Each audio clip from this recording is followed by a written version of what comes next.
am I doing? Good morning. Welcome to ScreenJunkies Universe. I'm Roth Barnett. It's Dan Merle. Hello. Spencer Gilbert. Good morning, and I do not know what you're doing. Neither do I. What was Joe it? Starr is here. I went, wake up. Oh, wake up! Wake up. Yeah.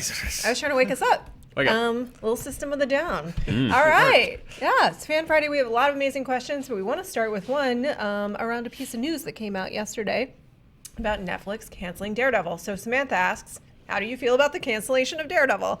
And Long Solo, hello Long Solo, asks what Marvel Netflix show do you think will be canceled next? The answer to the second question is all of them. So let's, Netflix obviously canceled Daredevil. This is after a third season that Joe tells us was great, and that I have in my queue to check out. This does not surprise me in any way. Does it surprise you, Dan? Yeah. Oh. If I'm being honest, like I thought that they might keep it around, especially because it seems like there'd been a creative resurgence around this latest season. Netflix has always been the one that's about quality. It's about, and with Iron Fist made sense. I get it, Luke Cage was curious, but it seemed like the second season, didn't seem like it was as big a deal. The first season, I'd heard some so-so things about it. Daredevil, from all accounts, had really taken a jump up in season 3. People were talking about it again.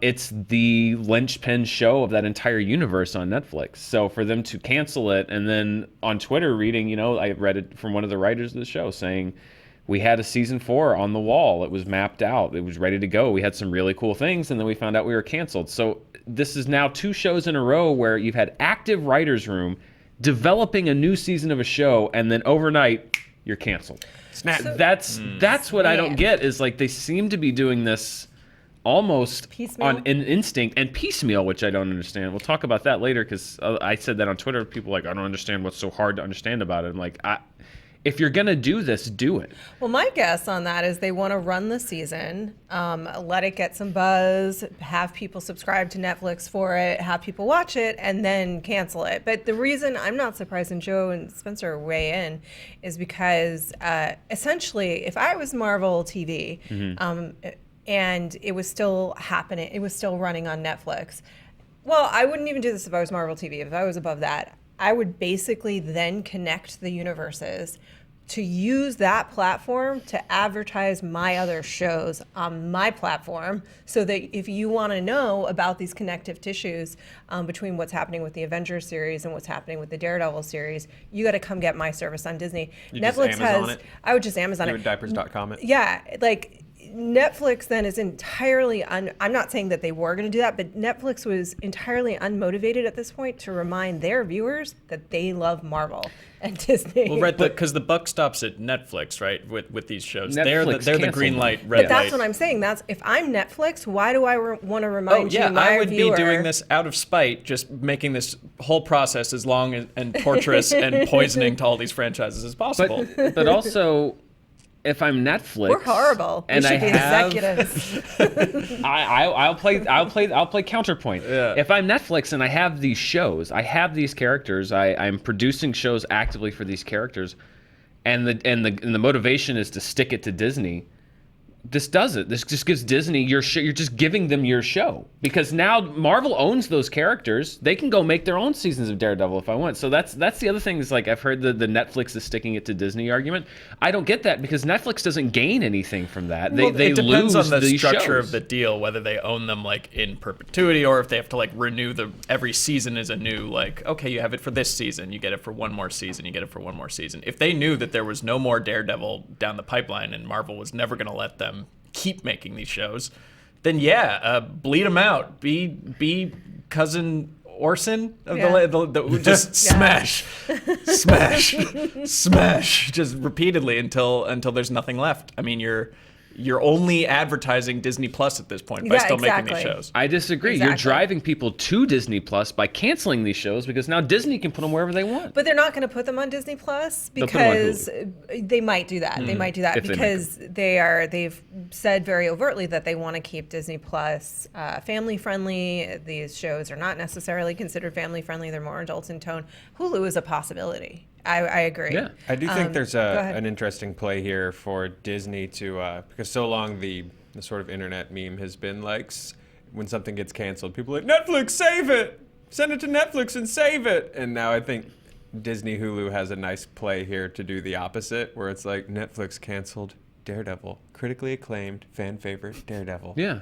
We're gonna save Daredevil. They're handing them a win. Yeah, I think they have a cool play here to like just keep the exact same creative team and cast in place and just like pick it up and be like, look at what we did, Disney, you're saviors. Because I don't think there's like a positive play for them to be like, here's your all new Daredevil, when people are like, this one was perfectly great. So The other thing, and this is just purely my own speculation. hey, business. You see this a lot of times in like sports, like baseball, where you're like, why would they cut this player or trade this player? This could simply be trying to lower the deficit that they have in debt, especially to like you said. I do believe that the Netflix. I'm trying to find more information, but I do believe that the Marvel Netflix deal is something that would have to be renewed, and I think possibly the price of keeping, because this is a separate deal than what they had with the theatrical windows for Disney movies. So it could be that the price just went skyrocketed and it's not worth it to them. Yeah, Marvel might have done that, like raised the price so high that it became prohibitive for Netflix to keep them because they want to get JT. Hey. Oh, hello. Oh, hey, you. Because they want to get those characters back. Now, Marvel did tweet and said, like, this isn't the last you've seen of them. How and where is the question? Right. Or did they tweet it, or did they say that in a statement? Which part? Marvel talking about this isn't the last you've seen of Daredevil.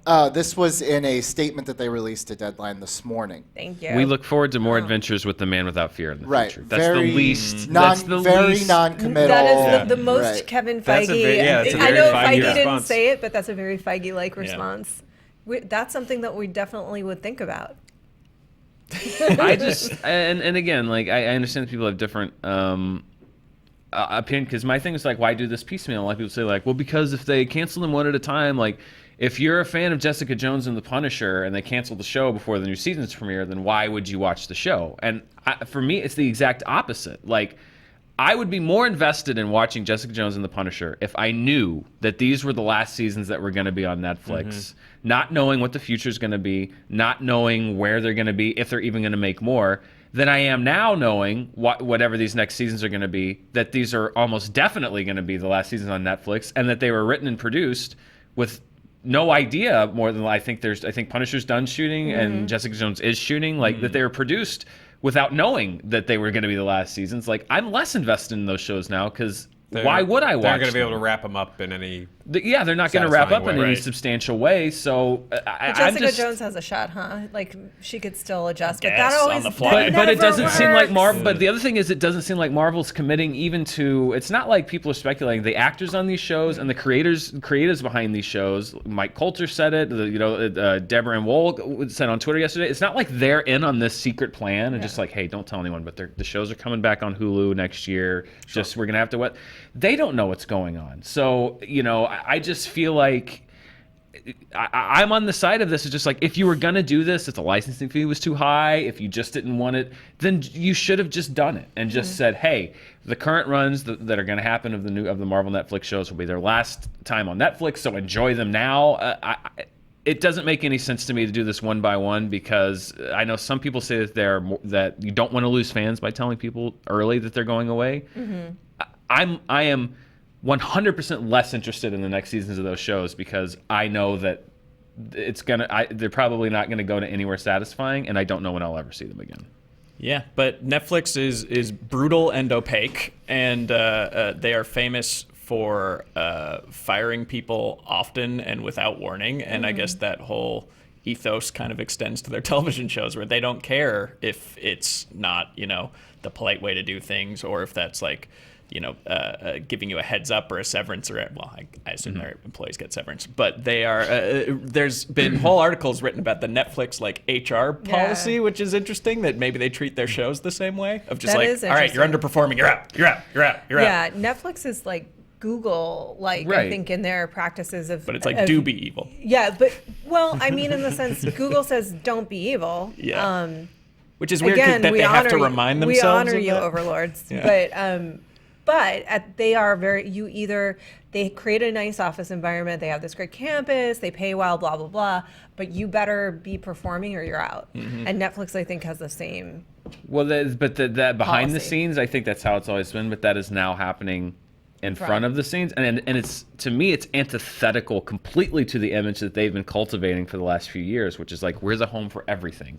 We'll make whatever project it is. It's not about money. It's not about viewers. It's about quality. It's about what people want to watch. That's why we don't release ratings. We the brand we are the identity, champion for the user that's watching the shows. And the last year, it's been like, oh, you like it? Sorry, we're not doing it anymore. Oh, you like that? Sorry, we're not going to do that anymore either. And they just seem to be completely backpedaling. And I think, to my eyes, they're doing serious damage to the image that they've cultivated as this user-driven, quality-driven, we make the things that people want to watch, we don't care about the other stuff mentality. That was a dumb image to build because that's not sustainable in any form, but I think they're doing serious damage to it at this point because it's now obvious that that's not what it's about, to me. Yeah, I guess sorry. Oh, Jeff. no, go ahead. Just pulling back big picture, it's like this was inevitable. We might not like the way it's happening, but Disney's 1,000-year plan has always been to get every single Marvel superhero under its direct control. Yeah. So like whether it probably happened now, DC. and then DC, and then us. So No, we're already. Depending on who you ask, we're already under Disney's there, control. Apparently. Yes. As we insult the company. So yeah, they are. They're consolidating their grip on especially Marvel, and it's just not a surprise that it happened in the year of our Lord 2018, one way or another. After buying Fox, after doing all this stuff, like this is all part of the plan. The grand master plan, which there is one in that mouse house. What about you, Joe? Are you mad at Netflix? Are you less likely to be a Netflix loyal at this point? Are you a Netflix loyal? I see that I'm not T-shirt gonna- that says I break for Netflix. I break for Netflix. Yes.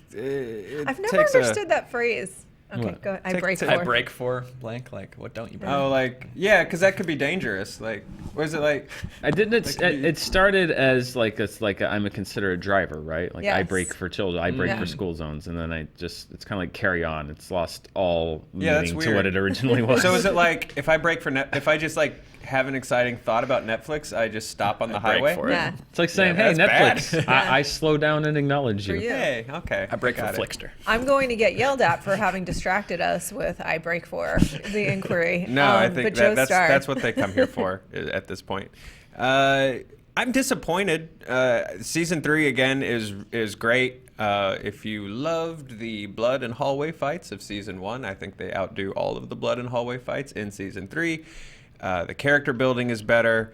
There is 87% less mystical ninjas, which got a little old in season 2.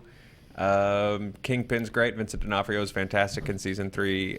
So it's disappointing to see, in a pure artistic sense, to see something really good happen and then get punished for it, I suppose.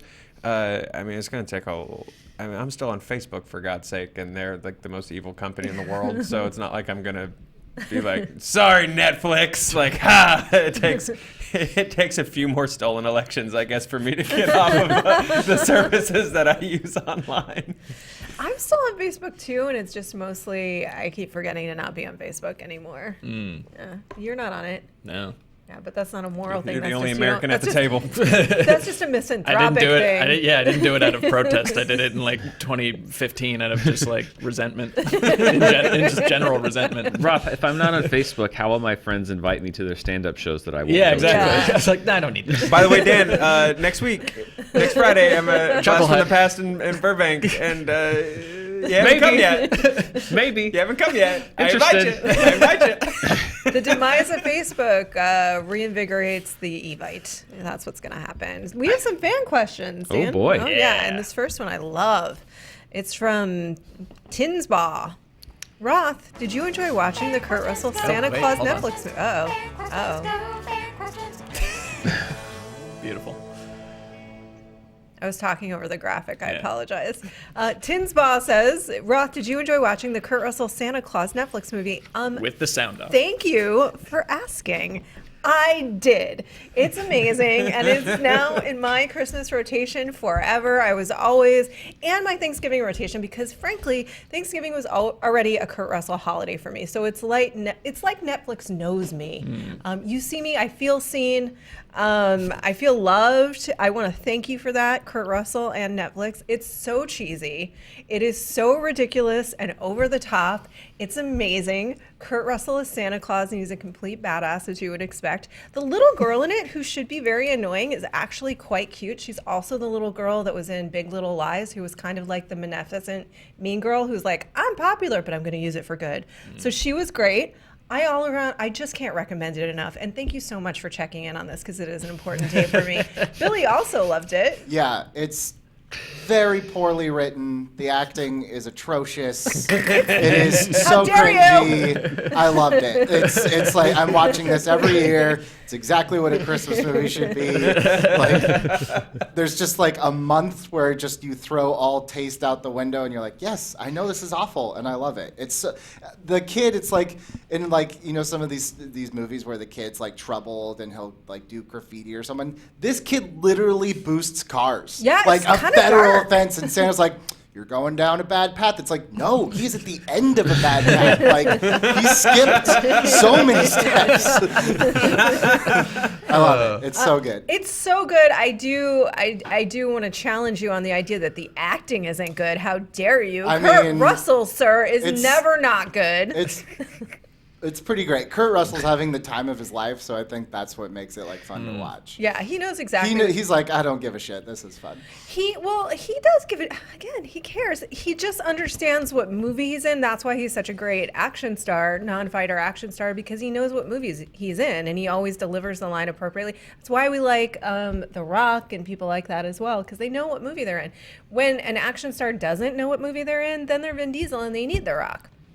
Josh wants to know. Oh, sorry. Did you guys watch the movie? No, but it that reminds me of, there's an episode of The Office where they take office bets, and one of the bets is somebody asks Kelly how Netflix works, and then they time her explaining how Netflix works. And that reminds me of any time someone asks you about the Kurt Russell Christmas movie. We're at a minute. We've gone past 3. That's good. You're lucky that we're not at an hour, sir. I have so much I could say about this wonderful film.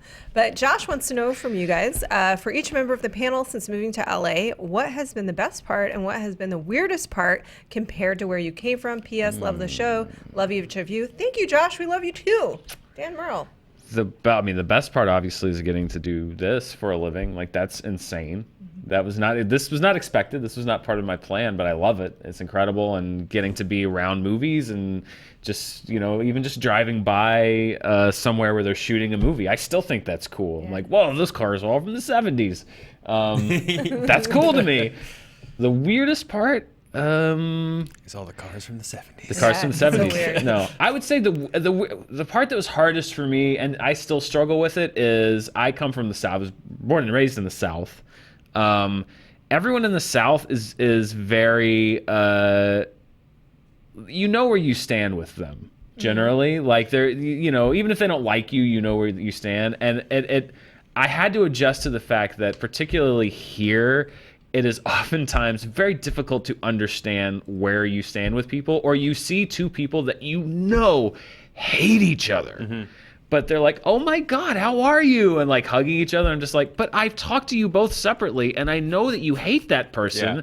So why are you pretending to be best friends? That is like, I've really had to adjust to, is the fact that like outside of people that you really, really, really get to know, you're never really quite sure where you stand with anybody, because Yeah, I mean, everyone you pretends come from to be. from a dueling honor culture. All right. It's a lot of glove slaps, and I challenge you. Case in point. I'm telling you where we stand. I think that's a little, you know. Well, I'll go next. Okay, please. I'm from Los Angeles, and I love it here. And my least favorite part is how many people generalize about the people of Los Angeles, and that is my last point. Oh, you don't want to say more about why you love it? Oh, it's great. I don't know. It's got everything, and I think that people, when they judge LA, they judge a sliver of like specifically the movie industry and the people in and around that. When Los Angeles is like 9 million people, all kinds of neighborhoods, working class, and the 1% and everything in between. And it's just like,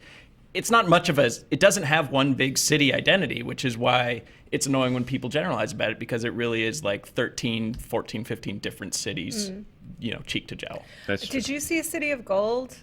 Yes, yeah. So City of Gold, if you guys are curious, is about, he passed away last year. Mr. Gold did.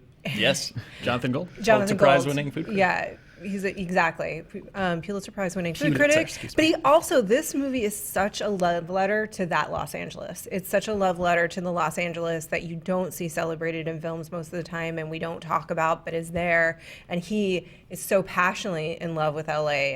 I highly recommend it if you like food, if you like documentaries, but also for that reason, to what Spencer's talking about, is it reminds you that LA is not this tiny thing called Hollywood, which also isn't real. And also has tons of like working class jobs in it. Yeah. And is Amazing culture. Yeah. Yeah. Crew members are the nicest people in the world. Yes. Like everyone thinks Hollywood is all producers and directors. Oh, and, yeah. Hey, baby, with a Corvette, convertibles and sunglasses on. It's like, no, like they're, yes, but also no. And you know where you stand with the real crew. people. And it's the crew, you know where you usually, stand like, with. They hate you. They hate No, you. they'll walk up to you and tell you where you. I like that. Good. If I'm doing a shitty job, tell me, and I'll do a better job, or I won't. But like, don't pretend like I'm doing okay, and then I find out 17 months later through a third party that you thought I was terrible. Like, just tell me. Yeah. I'll do a better job. I'm a New Yorker, so I agree. I will say, as someone who is a New Yorker, there are segments of LA where I found that to be disconcerting, because you do definitely know where you stand with people in New York if they don't like you. I got fired from a job once, and I asked why, and they're like, "Well, everyone, a lot of people. Like, first of all, the person firing me didn't know why he was firing me, and then I was like, why? Like, I love this job, and he's like, well, everyone told me that you seemed really unhappy here." And I was like, well, nobody asked me. Like, if you ask me, and if I'm not doing a good job, tell me. But it's like this whole thing for like weeks. People have just been talking about like, Dancing's really unhappy, and I'm not happy with his job performance. So I need you to go fire him. And it's like, just come to me. Tell me. I can change that. That's just that was such a weird adjustment for me to be like, what? No, why are you talk to me about that? Not him. You don't know what he's doing. Fair, I agree. Yeah. Let's all just be direct with one another. Joe Starr, tell me your feelings. You know, one of the challenging things in Los Angeles is having a Ren Fair in June. Yeah. In the sure. desert. It's just not good for your Ren Fair. That all your druids are suffering from heat exhaustion. Soaked through your fur. You know, when you grow up going to Ren Fairs in autumn in the woods where they're supposed to be, that's a really big sort of frustrating adjustment to have to make. Also remembering that it's going to be 95 degrees on Halloween and you have to adjust your costume accordingly. That's pretty tough. Most of my complaints about Los Angeles are about how much harder it is to wear a cape or a cloak. Yeah. Just because of weather. Oh yeah, weather related. I was like, no just one's weather-related. gonna like So- stop so you. what's weather-related cloak issues. What's your favorite part? The best thing? You know, Also wearing It a really- cape in the heat? Yeah, it's a catch-22 because on one hand I feel like it's a lot easier for me to just find more opportunities to wear a cloak here than it was in Louisville, but then also it's so warm that I don't even want to anymore. So it's really challenging. The devil's bargain. Yeah, it really is. It's like here I have easy access to Harry Potter land and a officially licensed Hufflepuff scarf, but like when do I get to wear it? Yeah, you wished on that monkey paw. Yeah, And yeah. I really did. My family came to Los Angeles to visit when I was really young. I was, I think, maybe 8 or 9 years old. And ever since then, it was my desperate desire to move here. So I love it. I really do. Spencer, I think, thinks I bitch about it, but I do bitch about the traffic. But I love LA. I love California. I think it's beautiful. The topography is amazing. Everybody has said it, but it's really true. Like, very few places in the world can you just be in snow and then at the beach in the same day. No one ever really does that, but you could. Snow has been canceled The the snow has last been- few years. Yeah. There was snow in Big Bear last week. Yeah. I'll have you know. I do want to clarify and just say to the workers at the LA Renaissance Pleasure Fair, Doing a great you job. didn't choose this weather. You guys are doing a really fantastic job, and joust away. So. No one Just- wants like an iced just- turkey leg though. Just away, just on. Yeah, I think that we are crazy lucky to live here. I think we're very lucky to do what we do and to have the weird experiences that we get that are so. I always remind myself, like, how strange is it that I'm having this experience in a given day with our jobs. I was on a lot the other day just for a screening, and I walked by, and I just love the smell of like flats. Set flats. I just love the smell. I know that's a weird thing, but these are Ma'am, stop smelling the flats. so if you guys don't know, flats are basically the fake walls that are used on sets. We have them here. You can tell they're fake, but for most part, you are not supposed to be able to tell they're fake, and you can't. But they smell like just fresh wood. I mean, I'll take you to the leather section of Home They Depot just sometimes. smell so good. But it's just being on a lot. It's having that experience. Lots that are is, awesome. Yeah, they really are. They're great. So I love, but one of the weirdest things about LA that is very Hollywood like, and this happened in like a day, is when I first recently into moving there, a friend of mine picked me up and said, "I'm going to take you to a party." So, okay.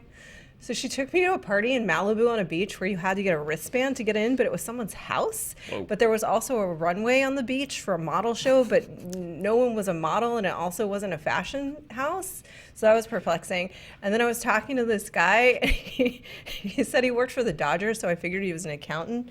And I was like, "Oh, that's cool. What do you do?" And he's like, "I play second base," so that was weird.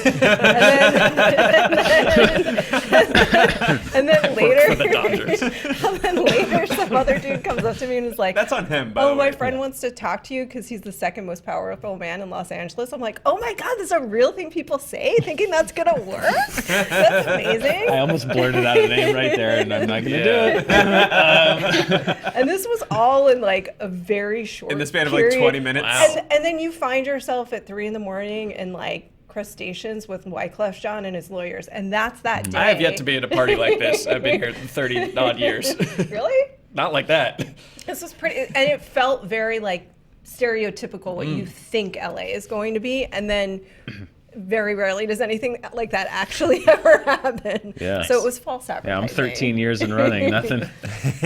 I need to get on your call we need that. list. I haven't been to that Get on your call sheet. Wristband, Wyclef Jean, crustacean parties. Anyway. I saw Crispin Glover in a hardware store once. Now you guys are making me feel like a jerk. No, I'm saying you this is should real feel like weird. a I'm baller. saying like It was, you like, you were really- obviously in the right circles. Were you on a shoot for ballers and you just didn't know? I'll tell you the story later. There's a number of I was stories at a, that go I with was that at a crew. farmer's market once, and I was just walking through, and the hazelnut butter, you know, because you go through the farmer's market, and they're like, "Hey, come try my thing!" Yeah. And the hazelnut, I try not to make eye contact with people. It's the hazelnut butter guy got me, like tractor And you're beamed too me polite in. to say no. Yeah. Fine. So I'm like there for 5 minutes while he pitches and he's having like try different hazelnut butters, and then he gets another guy over to try hazelnut butters, and the three of us are having the longest hazelnut butter conversation anyone should ever have, and at some point he just decides we're not going to buy any hazelnut butter, so he just sort of like disengages, and the second guy that got called over was like, "Well, have a good day," and I was like, "I don't see." It's just being a smart ass, and I was like, "Well, I don't see how it gets any better than hazelnut butter." And just very sadly, he goes, "You know what? You're probably right." And then I realized it was William H Macy. Perfect. That's the perfect celebrity That for is the to be perfect depressed celebrity. by hazelnut butter. Yeah. Be all sad. We probably all have like weird stories about that, about seeing Jeff Goldblum in the supermarket Yeah. and stuff, like, you know what I mean? Because you're But it's generally like you want that so lettuce? unremarkable of like you were in line and a celebrity was behind you, and then you go, "Oh," and then it's over. And then you don't know where to look because you don't want them to You don't think wanna that stare. you're staring at Yeah. them. Yeah, I feel like that happens a good amount. That's what happened to me with Crispin Glover in the hardware store. But it is a weird thing. I will say it's also a really weird thing because at the same time, like that party, I was working like 3 jobs, and trying to go to film school, and you find yourself in these experiences that are you're so close to this thing that is also miles away from where your life is at. Which is kind of like being a journalist, right? Like an entertainment reporter, you're in these situations that are super fancy and rare, but you're just like Joe Schmo. You're like, I had breakfast at Buffalo Exactly. Wild Wings. It You should was not be good. here. It's like us at the Emmys every year. Yeah, it really is. Yeah. There's been a mistake has been made here. This is not proper. I kept waiting for someone to throw us out. Every year, I keep waiting for someone who's like, can I see your tickets, Your please? badge, yeah. Yes, you are in the parking lot reception. It is outside in your car at your house. Oh, this is for the Webbies.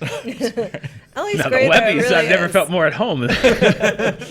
You guys should definitely check out that movie to see a different side to Los Angeles, because there's so much here. There's a lot of, one of the things that people will say in New York is that there's not culture here, and that's not true at all. There's a ton, there's really great music, and there's really great plays, actually. There's a pretty thriving theater scene.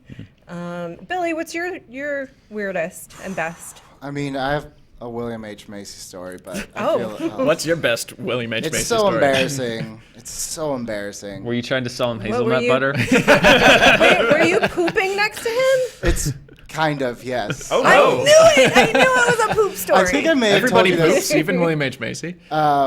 There's a thing, I may have told this story. I can't believe I'm going to tell this on the air. Yeah! There's a thing called TCAs. It's when the Yeah. shows Yeah. are coming out, and they get all the celebrities from the shows to go to a hotel, and they just go room to room to different outlets. And just at lunch, I ate something, just wasn't agreeing with me. Yep. So we had Matt LeBlanc coming in for that extra show, and I'm just sweating in the corner, just like, oh God, I'm not gonna make it. And then they're like, oh, we have to change tapes. So I was like, oh, thank God. And then I just like ran out the door. I was like, I can't just like blow ass in front of Joey from Friends. Like, I just gotta get out of here. So I get in the hallway, I just let loose. I'm just like, ah. And I was just the worst, most like Can we clip that? like Austin Powers sounding like just this horrible fart.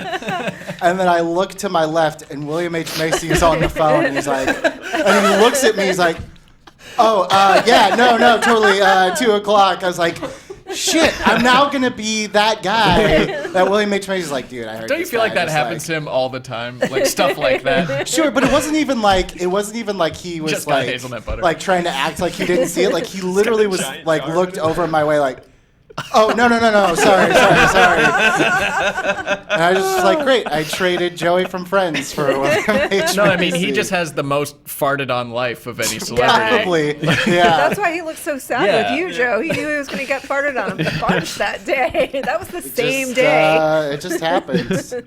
Oh man, that's kind of so. That was both the best and the weirdest all in one. Yeah. I mean, that was just like because it's like you just go home and you're like, yeah, I just totally like I farted in for William H. Macy today. That was a day. Yep. Go back All and do right. it again tomorrow, I guess. Spencer, when you mentioned the Webbies, we had this reception once at the Webbies, and like the Webbies are all areas of the internet, no matter what. And this guy, I was like making small talk because I didn't know anyone else there, and this guy was like, hey, how's it going? And you have little things. If you won, they give you a little pen, which is very nice. And I noticed he had a pen. I was like, oh, that's awesome. You won. Congratulations. I was like, what did you win for? And he was like, oh, I pioneered a chat function that allows a video connection between teachers in first world countries to third world countries so that they can teach underprivileged kids the skills they need to survive. And I knew the question was coming. He was like, what do you do? You know, when movies come out and the trailer's not like accurate representation of the movie, we make jokes about that. Yeah, I was there like, I make fun of movies on the internet. And he's like, "You're a hero, man." Yeah. Hey, people need humor. Yeah. People need humor. They need a little light in their life. That's All what we right, tell I think It's that's no farting in front of William H. Yeah, Macy. it's certainly not. Nothing is though. I do like the idea that it's just all in one day, and like we make a movie about the connectivity of life. The It's just Rashomon- about who farted with William H. Macy that I like. day. Can we write the William H. Macy Rashomon movie? Yeah, Yes. but it's That all would be about good. farting. Yeah. It's been good. Happy Friday. I hope you guys are well and you enjoyed this. Tell us your weirdest We got stories. 2.5 fan questions. It's a new record. That's like 1.5 above our average. We'll do more. One of them's about Deadpool. You guys love that joke still. Let us know your weirdest celebrity encounters in the comments below, and we will be back with you on Monday with the things.